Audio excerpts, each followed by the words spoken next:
নমস্কার বন্ধুরা, কেমন আছেন সবাই? আশা করি সবাই ভালো আছেন, আমিও ভালো আছি। রুবিস কিচেন অ্যান্ড ব্লগসে সবাইকে স্বাগত। আর সবাইকে আমি গুড মর্নিং জানিয়ে নিলাম। এটাই আকাশটা দেখাচ্ছি আজকে দুই রকম। সকালের আকাশ, পূর্বের আকাশও দেখালাম আর পশ্চিমের আকাশ দেখালাম। দেখো, আমি অবাক হয়ে গেলাম। দুই দিক আকাশ কিন্তু একটাই, কিন্তু দু রকম আকাশ দেখাচ্ছে। এপাশে মেঘলা, এপাশে রোদ। তো যাই হোক, দেখে নিয়ে ঘরে এসেছি, এসে দেখি যে আমার আরেক আকাশ আমার দিকে তাকিয়ে আছে। আমি কী করছি না করছি, যাই হোক একটু আদর করতে হবে, সেজন্য ওকে একটু আদর করে নিলাম। ও শুয়ে পড়লো। ঘরে এসে হাতটা ভালো করে ধুয়ে নিয়ে আমার থাইরয়েড ওষুধটা খেয়ে নিলাম। খাচ্ছি, সেই সময় দেখি ওকে আদর করেছি, তাই ও পায়ের কাছে এসে ঘুরঘুর করছে। কেন ওকে আদর করছে না? তাই ওকে একটু আদর করে দিলাম। ও একটু সাদা, খুব ফর্সা ধবধবে, দারুণ লাগে ওই বিড়ালটাকে।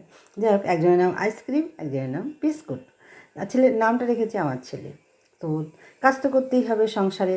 তো তড়িঘড়ি করে সমস্ত কাজগুলো আস্তে আস্তে আমি সেরে নিচ্ছি। ঘর ঝাড় দেওয়া, ঘর মোছা, ঘর পরিষ্কার করা, ঘর গুছানো, ফ্রিজটা আমি প্রত্যেক দিন ফ্রিজের বাইরেটা প্রত্যেক দিন মুছি, কারণ ফ্রিজটা প্রতিদিন খোলা হয় তো হাতের ছাপ পড়ে। ফ্রিজটা আমি মুছে নিই, তারপরে গিয়ে টুকটাক কাজ করি। কাচাকুচি করবো বলে সমস্ত কিছু চুবিয়ে রেখেছি, কারণ একটু ভিজিয়ে রাখলে কি নোংরাগুলো উঠলে কাচতে সুবিধা হয়। ভিজিয়ে রাখলাম, করে নিয়েই আসলাম ঘরে। চা করতে হবে, চায়ের নেশা খুব। আবার এদিকে কি বেসিনটা নোংরা হয়ে গেছে, বেসিনটা পরিষ্কার করে নিলাম, ভালো করে হাত ধুয়ে। চায়ের নেশা হয়ে গেছে, তা চা করে নিলাম। মেয়েকে বললাম একটু চা করে দিই, তাও মেয়ে বলে আজকে তুমি করো। তা যাই হোক, আমি চাটা করছি। আমার না মেয়ের হাতে চা না খেলে আমার একদম ভালো লাগে না। সকালটা আমার মেয়ের হাতে চা লাগবেই, কিন্তু জানি না বিয়ের পর কী হবে। তো যাই হোক, চা খেয়ে নিলাম। আমি আর মেয়ে মিলে একটু পেপারও করে নিয়েছি। আবার এদিকে সকালে খাবার করতে হবে। চা খেয়ে কিছুক্ষণ কাজ টাজ করে নিয়ে গোপালকে দিয়ে জামা ছেড়ে আবার গোপালকে দিয়ে নিয়েছি এর মধ্যে, দিয়ে চলে এলাম সকালের খাবারে। সকালে খেলাম আমি নানারকম ফ্রুটস, দই আর মুসলি দিয়ে। আর ওরা খেয়েছে চাউমিন। চাউমিন করে দিয়েছিলাম, চাউমিনটা খেয়ে নিয়েছে। খেয়ে একটু বসেই তো রান্না হয়েছে। আমার হাজব্যান্ড বাজারে গিয়েছিলো, কাতলা মাছ এনেছে, তো আজকে কাতলা মাছ রান্না হয়েছে।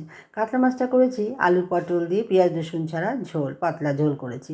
পেঁয়াজ রসুন দিয়ে খেতে ভালো লাগছে না, তাই এই আলু পটল দিয়ে পাতলা ঝোলের মতন করেছি। এই রান্নাটা তোমার আমার রুবিস কিচেন চ্যানেলে গেলেই দেখতে পাবে। যাই হোক, যে কাচাকুচিগুলো আমি চুবিয়ে রেখেছিলাম বালতিতে, সেগুলো সব কেচে নিলাম। দেখো কত কেচে, এদিকে তো বাইরে অঝোরে বৃষ্টি পড়ছে, জানি না কখন মেলতে পারবো। জলটা ঝরলে ঘরেই মেলে দেবো, নাহলে রোদ উঠলে বাইরেই মেলে দেবো। তারপরে আমি স্নান করে নিলাম যথারীতি, ভালো করে স্নান করে নিয়ে আমাদের আজকে যেহেতু আমাবস্যা শেষ হয়ে গেছে, আমাদের দুধ কলা চিড়িভোগ দিতে হয় ঠাকুরকে, তাই দিয়ে নিলাম। তো দেওয়া হয়ে যাওয়ার পরে এবার খাওয়ার জন্য সবার পেট চুচু করছে। তার আগে তোমাদের বলে রাখি, আমি কাতলা মাছ তো করেইছিলাম, বিরিয়ানি করেছিলাম, নর্মাল বিরিয়ানি করেছিলাম। যে খুব আহামরি যে বিরিয়ানি সেটা করিনি, নর্মাল বিরিয়ানি করেছিলাম। ছেলে মেয়ে খেতে খুব ভালোবাসে, তার জন্য ওদের জন্য বিরিয়ানি করেছিলাম। তো আমি ভোগটা প্রসাদ হিসাবে খেয়ে নিলাম, সবাইকে দিয়ে নিয়েছি অল্প অল্প করে। আর ওরা বিরিয়ানি খেলো আর খেয়েছে। কাতলা মাছটা আমার পাশে রেখেছি, আমি খাবো, ওরা খাবে না। তো ওরা বিরিয়ানিটা চিকেন দিয়ে খেলো।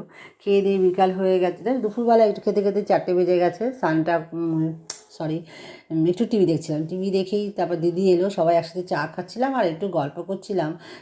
ওই মেয়েকে নিয়ে যখন আমি যেতাম কলকাতায়, তখনকার গল্প করছিলাম। ট্রেনের মানুষজন কত খারাপ ব্যবহার, এইসবই গল্প করছিলাম। হঠাৎ করে ফোন এলো যে মার যে শরীরটা ভালো না, খারাপ করছে। তো এই জন্য আবার তড়িঘড়ি করে এখান থেকে গাড়ি ভাড়া করে মাকে আনতে গেলাম। তো গিয়ে দেখি মা একা বসে আছে, মুখটা করুণ অবস্থায়। তো মাকে নিয়ে আসলাম, নিয়ে এসে এদিকে মেয়ে রান্না করেছে সিদ্ধ ভাত আর স্যুপ। তো তাই খাবো বাড়িতে এসে। তো এই হচ্ছে আমাদের সারাদিনের আর কি কাজকর্ম। কেমন হয় অবশ্যই তোমরা কমেন্ট করে আমাকে জানাবে। আমার ভিডিওটা ভালো লাগলে লাইক শেয়ার কমেন্ট করবে, সাবস্ক্রাইব করে দিও। চলো আজকে এই পর্যন্ত, সবাই ভালো থেকো, সুস্থ থেকো। আগামীকাল আরেকটি নতুন ভিডিও নিয়ে তোমাদের সামনে হাজির হয়ে যাব। টাটা।